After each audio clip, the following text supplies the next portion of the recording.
Binsun TV, saluran dakwah Samarinda.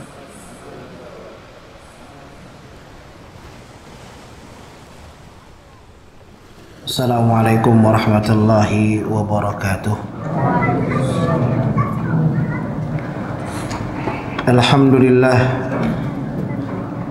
Alhamdulillahi rabbil alamin, wa bihi nasta'inu ala umuri dunya wa din. Ashhadu an la ilaha illallah wahdahu la syarika lah, rabbul alamin.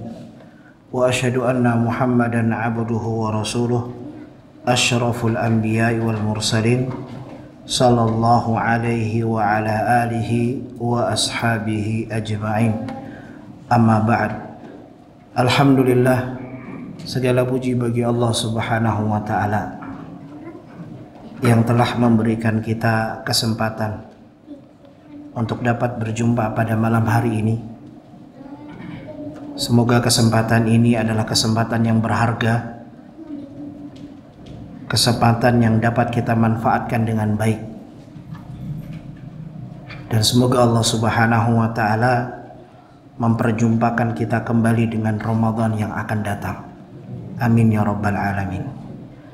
Nabi SAW bersabda, khairun nas, sebaik-baik manusia, man tala umruhu wa hasuna amaluh, orang yang Allah berikan umur yang panjang dan baik juga amalnya. Dan semoga apa yang kita lakukan pada malam hari ini adalah pertanda dari kebaikan yang kita lakukan di bulan Ramadan, adalah kebaikan dan ketaatan yang ikhlas karena Allah, diterima oleh Allah Subhanahu wa ta'ala, sehingga Allah menggantinya dengan kebaikan yang lainnya. Hal jazaul ihsanu illal ihsan, dan tidak ada balasan yang baik kecuali kebaikan pula. Semoga ini pertanda dari hal tersebut, dengan duduknya kita di tempat yang paling dimuliakan oleh Allah, yaitu masjidnya Allah, tempat yang paling Allah cintai, dan kita berada di waktu atau keadaan sedang menuntut ilmu, sebuah ibadah yang disyariatkan di dalam agama kita, baik bagi laki-laki maupun perempuan. Wajib bagi kita untuk mempelajari syariat kita. Terlebih lagi pada malam hari ini yang kita pelajari adalah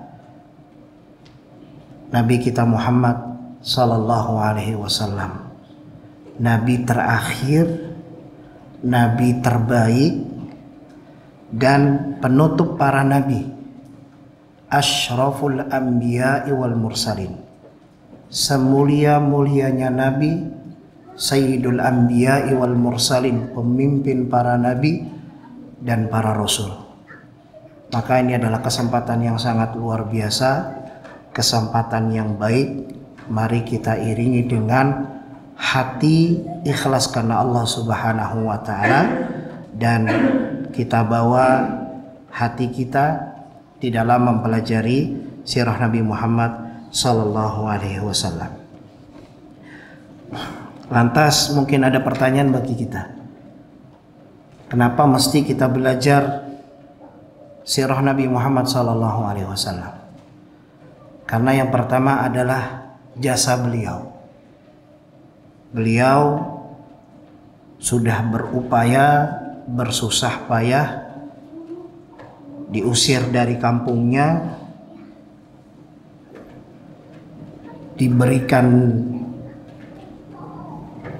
sematan-sematan ataupun gelaran-gelaran yang buruk, penyihir, penyair, pendusta, pendongeng. Bahkan Nabi SAW bukan hanya sekedar mendapatkan ujaran kebencian, akan tetapi Nabi juga mendapatkan perlakuan yang buruk. Nabi SAW dicekik, Nabi SAW ditindih kepalanya dengan isi perut habis sembelihan unta. Nabi SAW pernah diganggu di jalan. Nabi pernah dilempari sampai berdarah. Inilah Nabi kita Muhammad SAW. Jasanya begitu besar, sehingga kita sebagai kaum muslimin yang khususnya berada di Indonesia, Allah berikan nikmatnya iman dan nikmatnya Islam. Oleh karena itu, mencintai Nabi SAW adalah perkara yang semestinya karena jasa beliau. Kemudian alasan yang kedua, mengapa kita mencintai Nabi Muhammad SAW lebih daripada keluarga kita, anak kita, lebih daripada kedua orang tua kita, lebih daripada sanak saudara kita, lebih daripada istri kita, lebih daripada diri kita sendiri, karena akhlak Nabi Muhammad SAW, sebuah sosok yang benar-benar mulia. Beliau adalah seorang pemimpin tegas, tapi beliau penyayang. Nabi Muhammad SAW adalah seorang ayah yang benar-benar menjadi panutan bagi anaknya. Nabi Muhammad SAW adalah seorang sahabat yang selalu menemani sahabatnya ketika suka maupun duka. Nabi kita Muhammad SAW adalah seorang tuan yang tidak pernah memukul, bahkan menghardik pembantunya. Nabi Muhammad SAW adalah seorang kekasih, seorang suami yang sangat penyayang dan pengertian terhadap istri-istrinya. Dan beliau adalah seorang yang sangat dermawan, sampai-sampai ketika Nabi SAW diminta sesuatu, maka Nabi SAW tidak akan pernah menolaknya, sampai-sampai beliau tidak punya apa-apa lagi untuk diberikan kepada orang yang meminta kepadanya. Inilah Nabi kita Muhammad SAW. Jasanya yang begitu luas, akhlaknya yang begitu mulia, sampai-sampai Allah Subhanahu wa Ta'ala menetapkan dengan firman-Nya di dalam surat Al-Qalam ayat keempat, wa innaka la'ala khuluqin azim. Sesungguhnya engkau Muhammad memiliki akhlak yang begitu mulia. Jamaah sekalian yang dirahmati dan dimuliakan oleh Allah Subhanahu wa Ta'ala, pada pertemuan yang lalu, udah lama ya Pak ya, kita nggak berjumpa. Saya ucapkan untuk pertama kalinya, taqabbalallahu minna wa minkum. Semoga amal ibadah kita, salat kita, puasa kita, segala amal ibadah kita diterima oleh Allah Subhanahu wa Ta'ala. Kemudian yang kedua, saya juga mendoakan semoga saya dan antum semua termasuk orang-orang yang mendapatkan ampunan Allah Subhanahu wa Ta'ala. Jamaah sekalian yang dirahmati oleh Allah, waktu begitu panjang ya, hampir 1 bulan lebih ya, kita tidak berjumpa. Insya Allah akan sedikit kita murojaah ya, sedikit murojaah. Kemudian kita akan lanjutkan dengan kisah baru ya. Kisah baru kemarin terakhir kisahnya tentang apa? Tentang Nabi Muhammad ya. Kita memang bahasa tentang Nabi Muhammad. Mau ngebahas apa lagi? Tentang apa? Tentang penyerangan Abraha al-Ashram ya, yang menyerang Ka'bah dengan merencanakan akan menghancurkan Ka'bah dengan sebab-sebab yang telah kita sampaikan terlebih dahulu. Kemudian agar menjadi penyemangat kita akan kembali mengingat beberapa hal yang menjadi urgensi mempelajari sirah Nabi Muhammad sallallahu alaihi wasallam. Yang pertama adalah bahwasanya para ulama terdahulu, salafun saleh, orang-orang terdahulu dari kalangan para ulama, orang-orang saleh, ya, para sahabat, para tabi'in, tabi'ut tabi'in, mereka sangat memperhatikan kajian sirah. Sangat memperhatikan. Bahkan disebutkan Abdullah ibn Abbas mempunyai majelis khusus, ya, majelis yang berkaitan dengan pembahasan sirah. Kemudian yang kedua, sirah nabawiyah adalah perkara yang sangat penting di dalam agama kita. Karena sejatinya kita mendapatkan ilmu atau syariat tentang agama kita adalah melewati sirah Nabi Muhammad sallallahu alaihi wasallam. Kemudian perkara yang ketiga, kenapa penting kita mempelajari sirah adalah karena Allah memerintahkan agar kita meneladani Rasulullah sallallahu alaihi wasallam. Di dalam surat Al-Ahzab ayat 21 Allah berfirman, "Laqad kana lakum fi Rasulillahi uswatun hasanah." Sungguh dan benar-benar ada di dalam diri Rasulullah sallallahu alaihi wasallam suri tauladan yang baik agar setiap umatnya, setiap hamba Allah mencontoh bagaimana Nabi Muhammad sallallahu alaihi wasallam di dalam beribadah kepada Allah dan di dalam bermuamalah dengan manusia. Sehingga dengan adanya perintah ini, maka tidak dapat seseorang mendapatkan bagaimana uswah, bentuk halnya kehidupan Nabi sallallahu alaihi wasallam dalam menjalani kehidupan kecuali mempelajari sirah. Kemudian yang keempat, urgensi atau pentingnya kita dalam mempelajari sirah Nabi Muhammad sallallahu alaihi wasallam, karena mempelajari sirah Nabi Muhammad sallallahu alaihi wasallam, ya, urgensinya adalah karena kita diperintahkan untuk mencintai Rasulullah. Maka tidak mungkin bagi seseorang ketika ingin mencintai seseorang kecuali dia mengetahui tentang seluk-beluk hidupnya, ya, bagaimana perilakunya, bagaimana bicaranya, bagaimana perjalanan Nabi SAW ketika menghadapi berbagai macam cobaan dan ujian ketika berdakwah. Bahkan beliau Nabi SAW menghadapi saudaranya sendiri, menghadapi keluarganya sendiri, menghadapi pamannya dan orang-orang yang dia cintai, ya. Maka dengan mempelajari sirah Nabi Muhammad SAW, kita dapat mengaplikasikan perintah Allah, yaitu mencintai Nabi Shallallahu Alaihi Wasallam.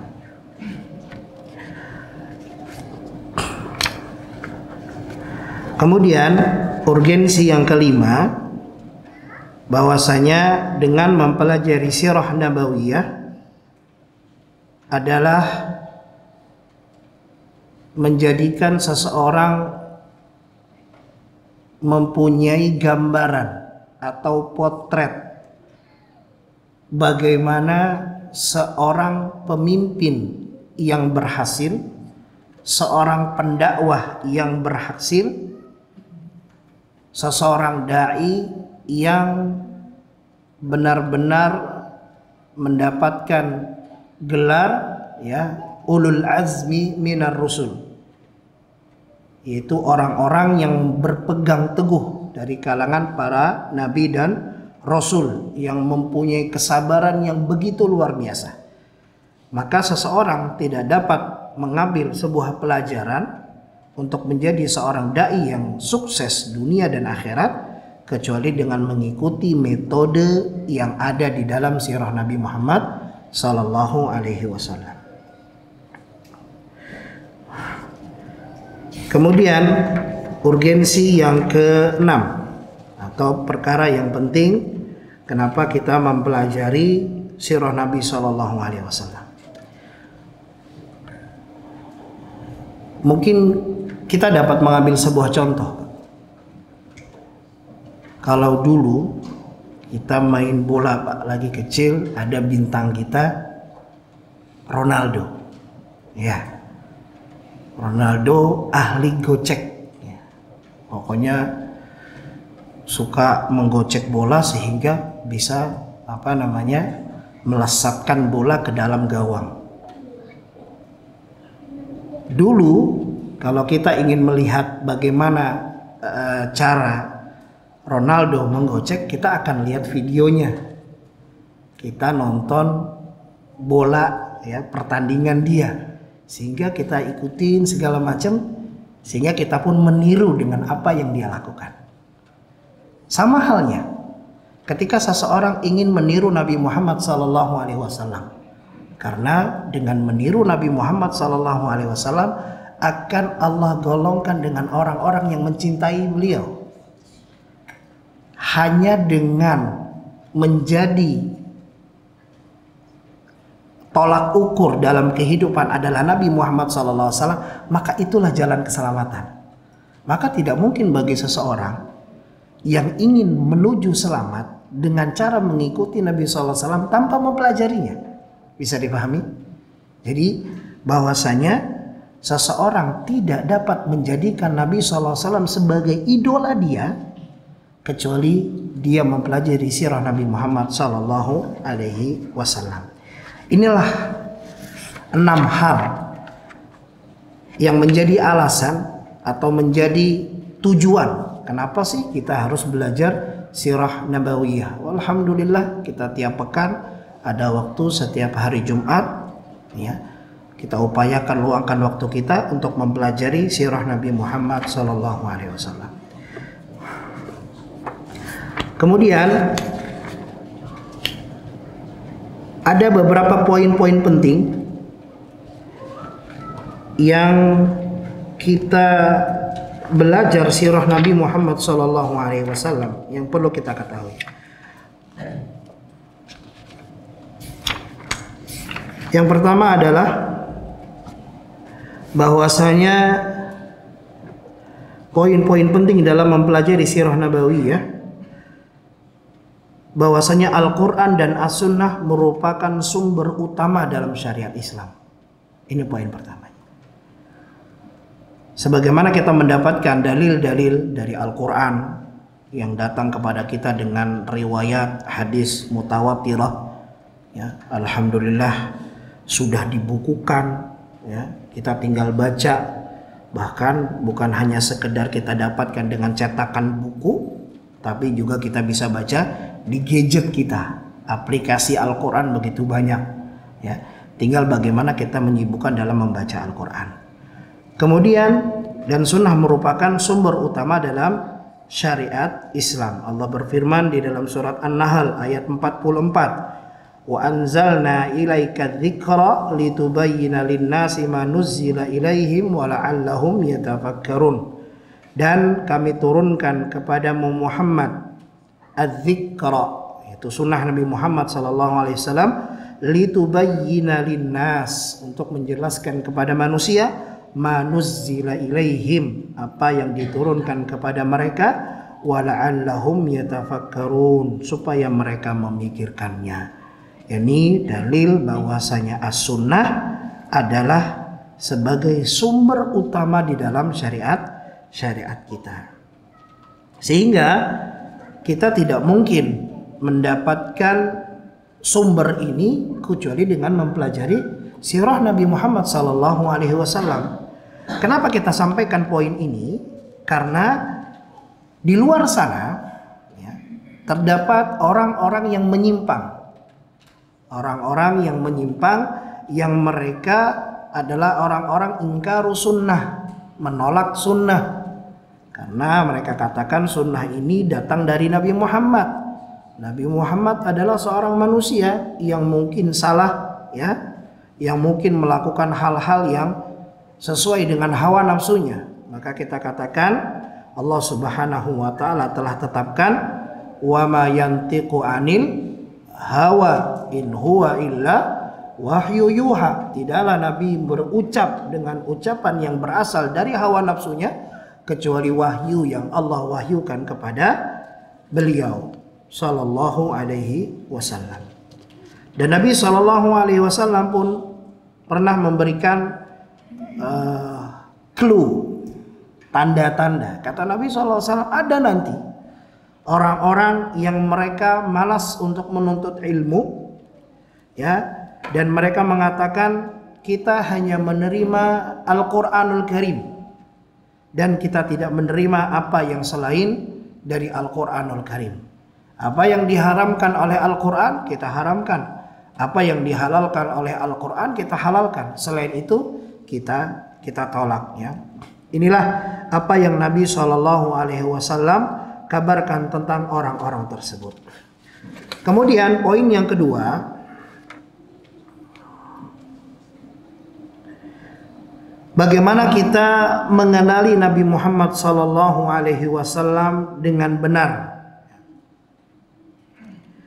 agar kita tidak terperosok pada sosok-sosok yang lain dari Nabi Muhammad SAW. Karena sejatinya ibadah yang dilakukan oleh Nabi SAW itu adalah potret ataupun gambaran contoh yang harus dilakukan. Makanya kita perlu kenal dengan Nabi Muhammad SAW. Dan tidak bisa hal itu kecuali dengan belajar sirah. Contohnya, teman-teman mungkin masih ingat dengan sebuah hadis, ada 3 orang yang bertanya kepada Nabi, datang ke rumah Nabi bertanya, tapi Nabi SAW ketika itu tidak ada. Bertanya kepada istri-istri Rasulullah tentang bagaimana sih ibadahnya Nabi kita Muhammad SAW. Maka tatkala mereka mendengar ibadah Nabi seperti ini, seperti itu, wah, akhirnya salah satu di antara mereka mengatakan, saya tidak akan tidur sholat malam. Orang kedua pun mengatakan, kalau kamu tidak tidur sholat malam, kalau saya tidak akan berbuka, maksudnya puasa terus. Orang ketiga pun tidak mau kalah. Kalau Anda berdua melakukan hal tersebut, maka saya tidak akan menikah, karena dia meyakini dengan menikah akan mengganggu ibadahnya. Maka hal ini didengar oleh Nabi SAW. Ketika mereka sudah pergi, maka berita ini disampaikan kepada Nabi. Maka Nabi marah, Nabi kecewa, Nabi tidak suka dengan sikap mereka. Bahwasanya sikap yang seperti ini adalah sikap yang keliru. Kemudian Nabi SAW memberikan standar yang benar. Bagaimana sih ibadah yang benar? Kata Nabi SAW, aku sholat malam dan aku tidur. Aku berbuka dan aku juga berpuasa. Aku menikahi perempuan. Nabi SAW tidak membujang, ya, tapi Nabi SAW menikah. Baik, kalau orang mengerti dengan apa yang disampaikan oleh Nabi SAW, maka dia tahu berarti konsep ibadah itu adalah konsep yang dilakukan oleh Nabi Muhammad SAW,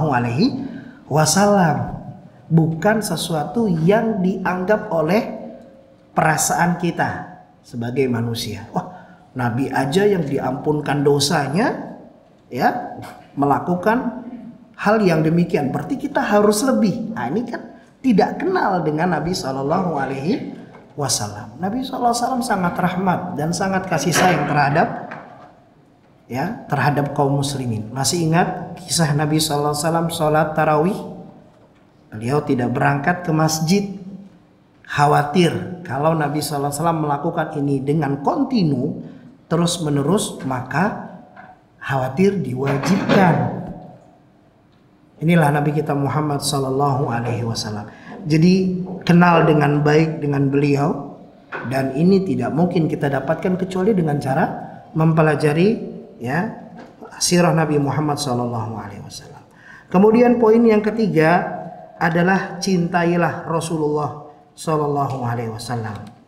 Sebagaimana sabda Nabi Muhammad Sallallahu Alaihi Wasallam yang berbunyi, la yu'minu ahadukum hatta yakuna Allahu wa rasuluhu ahabba ilaihi mimma siwahuma.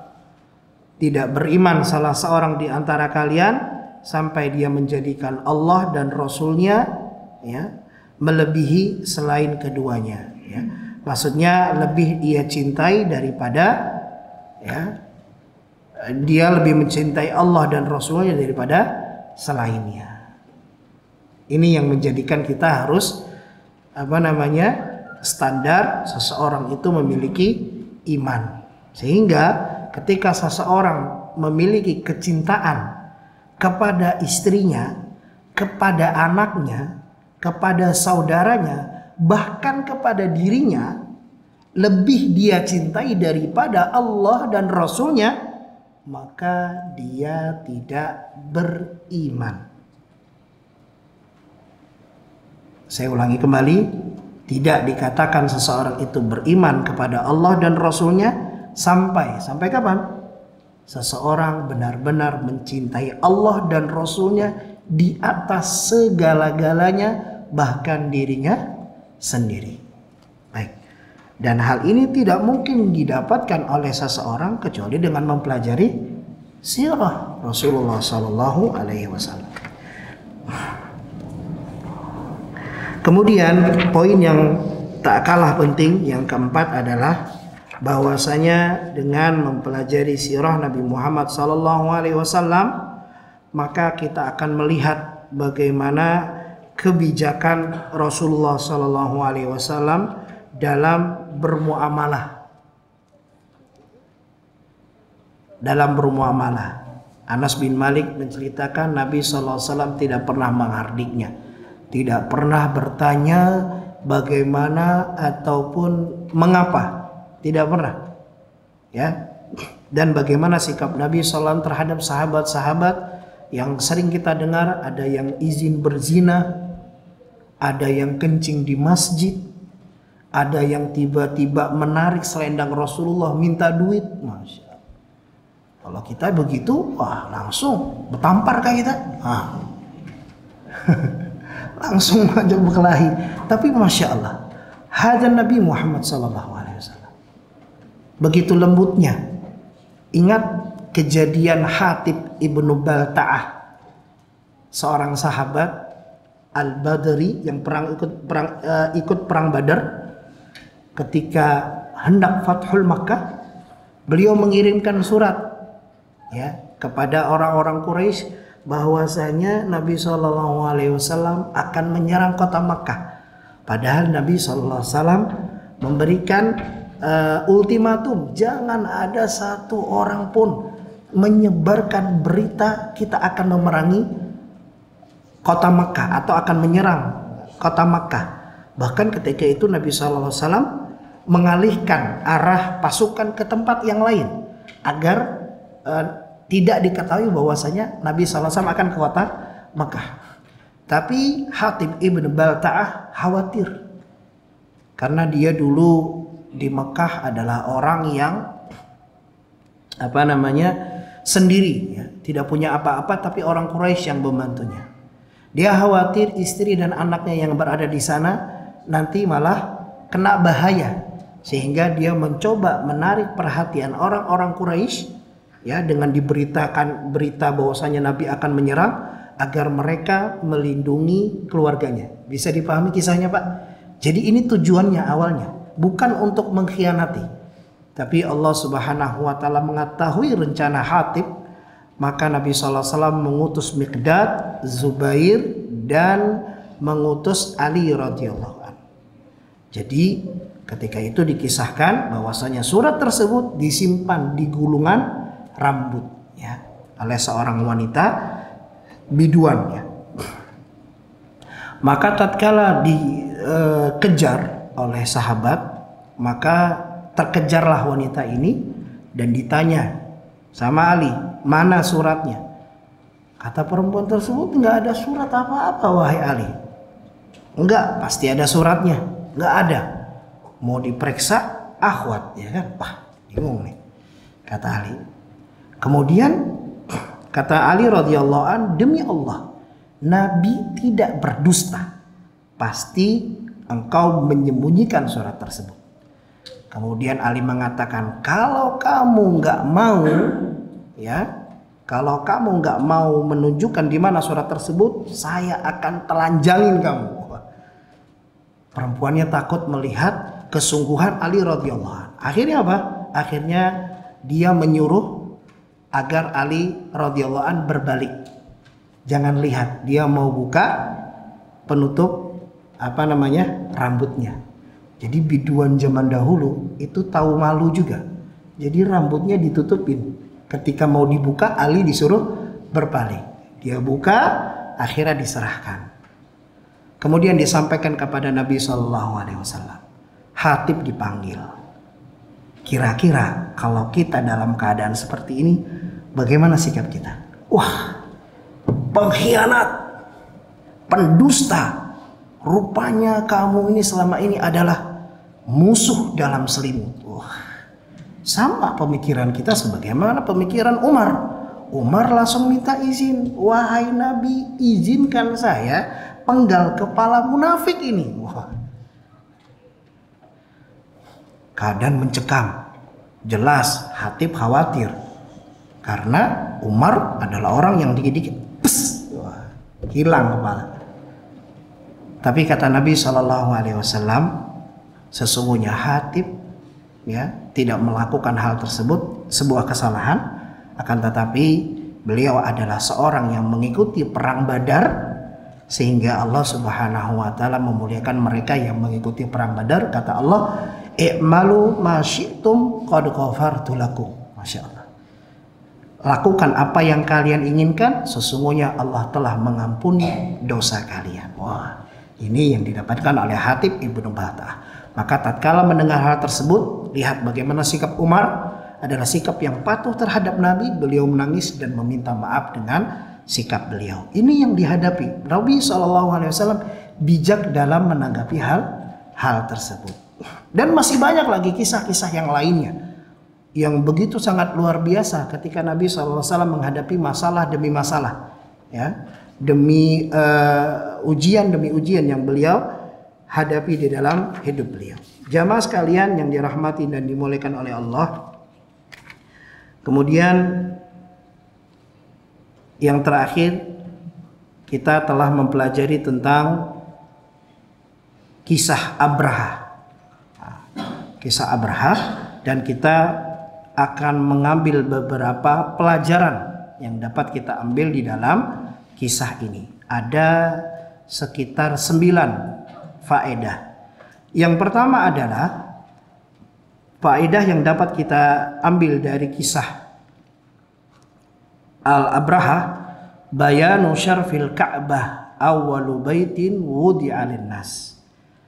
Penjelasan atau keterangan tentang mulianya Ka'bah. Dan Ka'bah adalah rumah Allah yang pertama yang dibuat untuk manusia. Kita udah sebutkan pada pertemuan yang telah lalu, ya, ada riwayat mengatakan bahwasanya yang pertama kali yang membangun Ka'bah ini adalah para malaikat.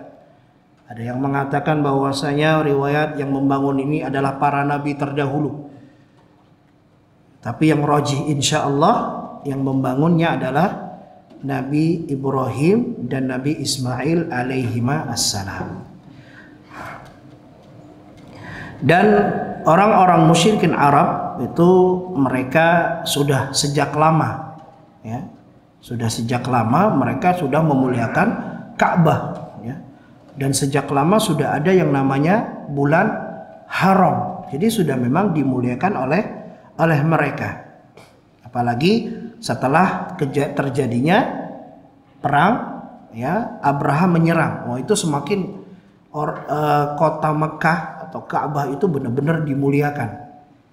Sebagaimana Allah Subhanahu wa taala mengingatkan kembali setelah Nabi SAW diangkat menjadi nabi di umur berapa?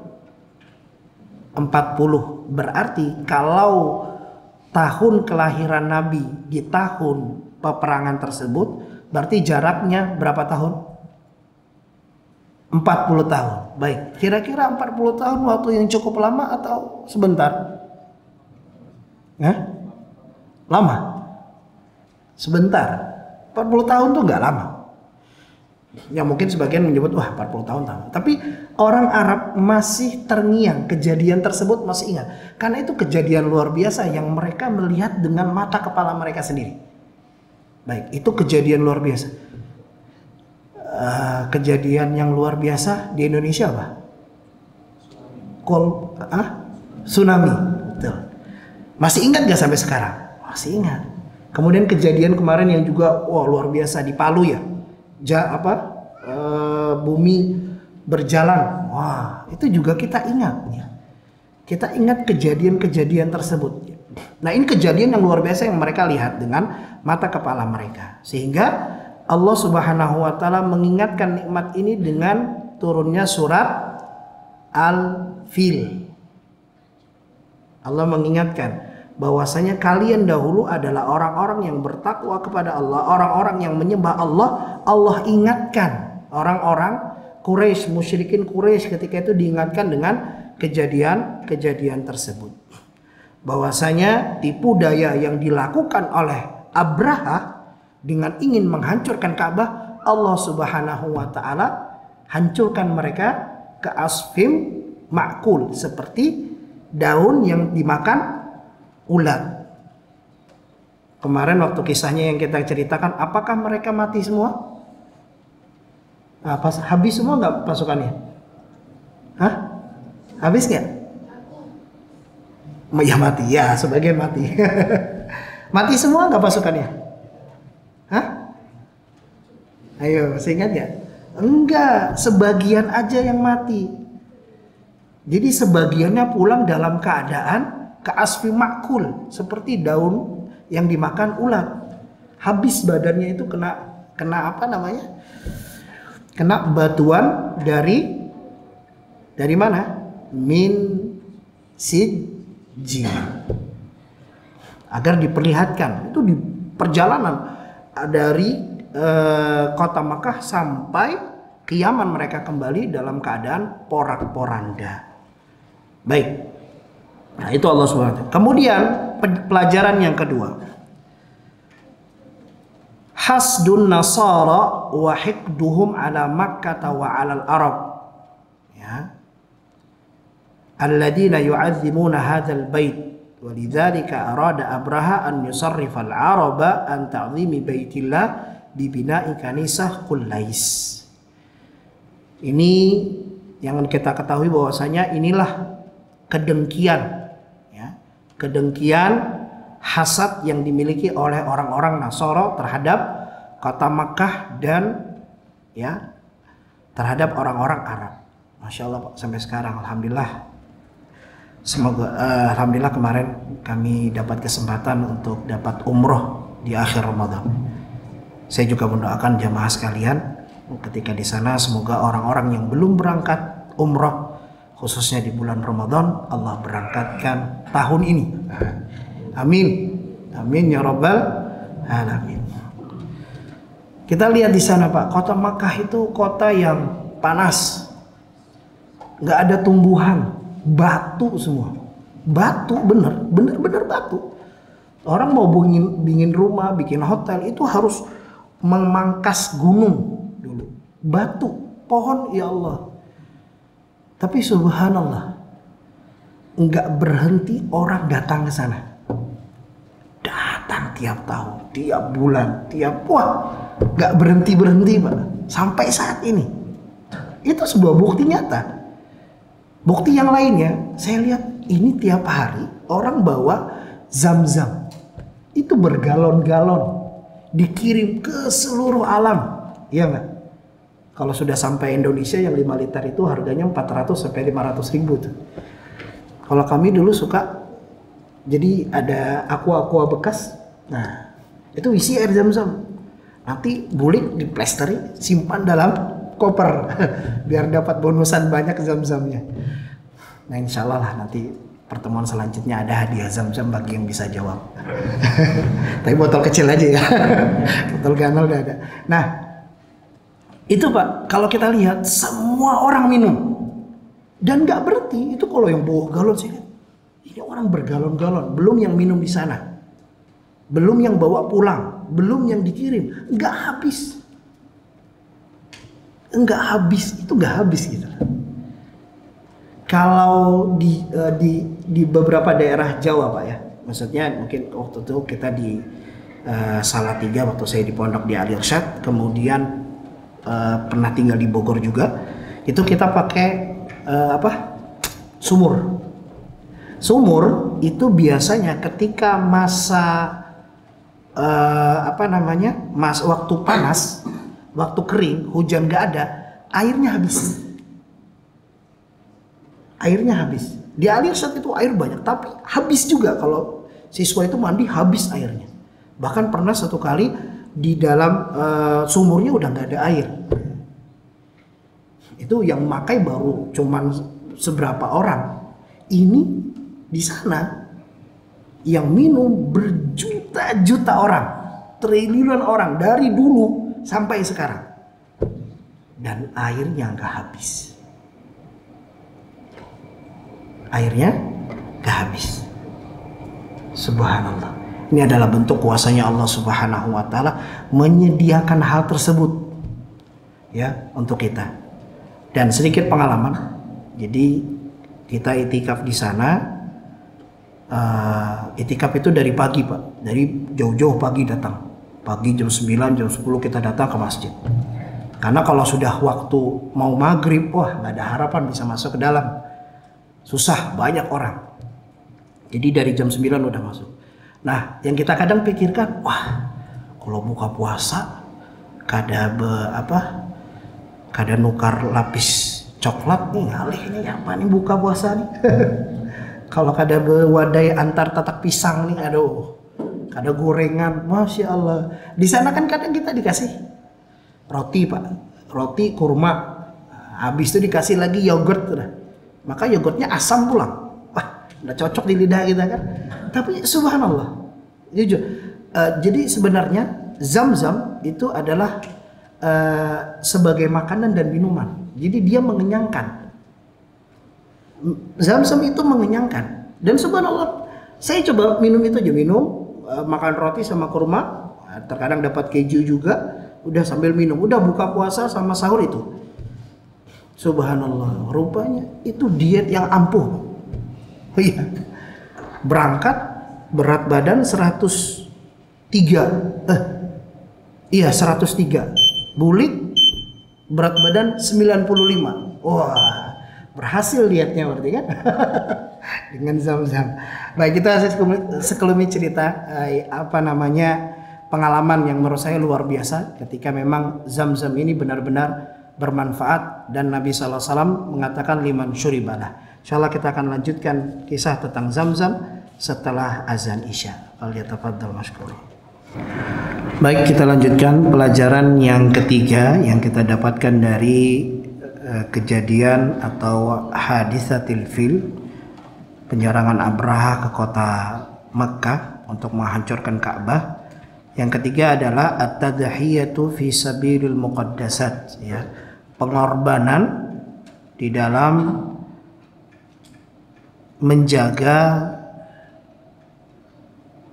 kota Mekah dan Ka'bah, sebagaimana yang telah kita ceritakan tatkala Abraha dengan niatnya untuk menghancurkan Ka'bah, ya, berdasarkan hasad yang berada di dalam hati-hati mereka, maka mulailah para raja-raja Himyar, ya, penguasa atau pemimpin-pemimpin kabilah di Yaman keluar untuk menghadang pasukan Abraha, ya, sebagaimana Nufail ibnu Habib al-Khathami dan beberapa orang-orang yang lainnya, yang akhirnya pun mereka kalah, ya, di dalam menahan gencaran atau besarnya pasukan Abraha ini. Dan di sini kita dapat mengambil pelajaran bahwasanya menjadi perkara yang fitrah bagi seorang manusia adalah ketika dia melindungi sesuatu yang dia anggap suci. Ini fitrah. Makanya kalau ada, kita dengar dulu orang-orang yang sholat enggak, ya, puasa enggak, tapi kalau Islam diganggu, wah, paling depan. Nah, itu fitrah. Fitrahnya masih bagus, masih baik ya di dalam membela Islam, bukan di depan untuk membubarkan kajian. Nah, ini fitrahnya salah. Kajian kok dibubarkan, ini fitrahnya salah. Perlu dipertanyakan fitrahnya yang suka membubarkan kajian-kajian sunnah. Kemudian pelajaran yang keempat, bahwasanya di dalam Islam itu ada orang-orang pengkhianat, munafik, orang-orang yang bermuka dua yang ada di dalam tubuh Islam, sebagaimana yang terjadi pada perang ini. Nah, masih ingat nggak seseorang yang dia itu mati jadi penunjuk jalannya Abraha, kemudian tatkala mati, setelah itu orang-orang Arab melempar jumroh, bahasanya, melempari atau merajam kuburannya dengan batu. Pertanyaannya, siapakah dia? Ada yang bisa jawab? Siapakah nama orang yang menunjukkan jalan Abraha? Abu Rigal. Masya Allah, dapat kurma Pak. Afwan sih, tolong. Iya, baik, Abu Rigal, sahih. Ya, namanya adalah Abu Rigal, yang akhirnya ya dengan upayanya dia telah mengkhianati kaum muslimin, dan walaupun akhirnya dia meninggal dunia atau mati. Kemudian pelajaran yang kelima, haqiqatul ma'rakati bainallahi wa a'daihi. Ya, kalau kita lihat, ini adalah perang yang sejatinya antara Allah dengan musuhnya. Antara Allah dengan musuhnya. Dari sisi mana, Ustaz? Ya, apakah Abdul Muthalib tatkala itu melawan Abraha atau tidak? Nah, Abdul Muthalib tatkala itu menyerang Abraha atau tidak? Tidak. Ana Rabbul Ibil, katanya. Ana sahibul ibil. Saya itu cuma pengembala, pemilik unta saja. Walil Ka'bah Rabbun sayahmi. Sedangkan Ka'bah ada yang punya, ada pemiliknya yang akan menjaganya. Maka Allah selesaikan sendiri, ya, ka'asfim ma'kul. Baik. Kemudian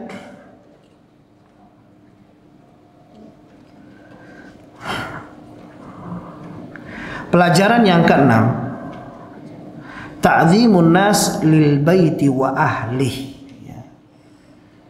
Dan ini menjadikan manusia, ya, akhirnya mengagungkan, ya, menjaga Ka'bah, begitu juga dengan penghuninya.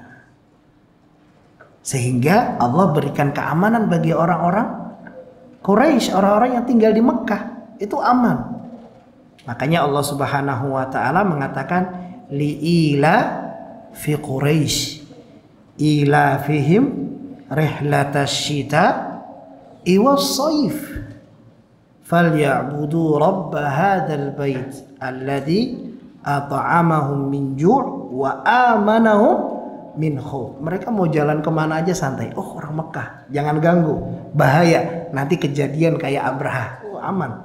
Makanya mereka itu perjalanannya ke rihlatash shita. Shita itu musim dingin, itu ke Syam. Kalau musim panas dia ke Yaman. Sampai dikatakan juga kalau di Mekah itu ada namanya pasar Ukaz. Pasar Ukaz itu pasar tahunan. Jadi orang Syam mau dapat barang Yaman itu cukup ke Mekah. Orang Yaman mau dapat barang Yaman cukup barang dari Syam cukup datang ke Mekah. Makanya di Mekah itu apa aja ada. Khususnya jus. Wah. Jusnya enak-enak, Pak. Salah satu jus yang paling enak itu koktail. Nah, dicatat ya. Jadi kalau sempat ada ke sana cari jusnya itu. Enak jusnya. Masya Allah. Ya. Kemudian buah-buahan di sana aman, Pak. Kita nggak boleh ganggu burung-burung merpati itu, nggak boleh biar terbang, nggak boleh. Hewan saja, tanaman saja nggak boleh dicabut. Nanti bayar kafarah, nggak boleh. Tanah haram. Lantas bagaimana dengan manusianya di dalam sana? Sampai dikatakan kalau musim haji, yaitu kan bulan haram, itu orang berdatangan ke kota Makkah untuk melaksanakan haji. Disebutkan bahwasanya mereka bertemu dengan musuh-musuh mereka, tapi udah nggak boleh perang, nggak boleh membunuh, bahkan ini utang darah sama saya, seharusnya saya bunuh dia. Gitu. Tapi ketika pada bulan haram dan di Masjidil Haram maka tidak ada satupun yang melakukan hal untuk melukai orang lain. Jadi tempat yang paling aman, tempat yang paling aman adalah kota Mekah. Kemudian pelajaran yang ketujuh, Qissatul fil min dalailin nubuwah, kisah Ashabul Fil, ya, ini adalah pertanda datangnya Nabi kita Muhammad sallallahu alaihi wasallam. Ya. Agar menjadikan kota tersebut aman, menjadikan kota tersebut memang sudah siap untuk datangnya seorang nabi. Kemudian pelajaran yang ke-8 yang dapat kita ambil dari kisah Ashabul Fil adalah hifdzullah lil baitil atiq. Allah akan menjaga, ya, kota Mekah dan akan menjaga Ka'bah. Jadi jangan khawatir, wah Ustaz nanti ada yang lempar rudal, udah. Ustaz nanti ada nuklir, Ustaz. Nanti ada drone nembakin kita lagi tawaf. Tenang aja. Allah akan jaga tempat tersebut. Allah akan jaga tempat tersebut untuk kita beribadah kepada Allah Subhanahu wa taala. Kemudian pelajaran yang ketiga, ja'lul haditsati tarikhan lil Arab. Peristiwa itu menjadi sejarah yang tercatat, ya. Jadi sejarah yang diingat oleh orang-orang Arab. Ista'dhamal Arabu ma hadatha li ashabil fil fa'arkhu bihi wa qalu waqa'a hadha amul fil wa wulida fulanun amul fil wa waqa'a hadha ba'da amal fil bikada minas sinin wa amul fil sadifu am. Sampai kalau mereka itu sangat mengagungkan kejadian ini, sehingga kalau misalkan ada sesuatu, oh itu loh yang kejadiannya 2 tahun setelah kejadian fil. Oh itu loh ketika sebelum 2 tahun ketika kejadian amul fil. Bisa dipahami, Pak? Jadi saking mereka itu berkesan sekali kejadian tersebut. Ya, ini 9 pelajaran yang dapat kita ambil dari kisah Ashabul Fil. Kemudian tadi kita cerita tentang Zamzam. Atas bagaimana dengan Zamzam? Ada apa dengan Zamzam? Siapa yang menemukan Zamzam? Apakah Zamzam diketemukan dengan alat? Apakah ada seseorang yang bermimpi bertemu dengan Zamzam? Mau tahu kisahnya? Insya Allah kita akan lanjutkan di pertemuan yang akan datang tentang Abdul Muthalib menemukan Zamzam. Ini saja yang dapat saya sampaikan. Yang benar datang dari Allah, kekeliruan itu datang dari saya sendiri dan kurangnya ilmu saya. Kita akhiri dengan doa kifaratul majlis. Subhanakallahumma wa bihamdika asyhadu an la ilaha illa anta astaghfiruka wa atubu ilaik. Assalamualaikum warahmatullahi wabarakatuh.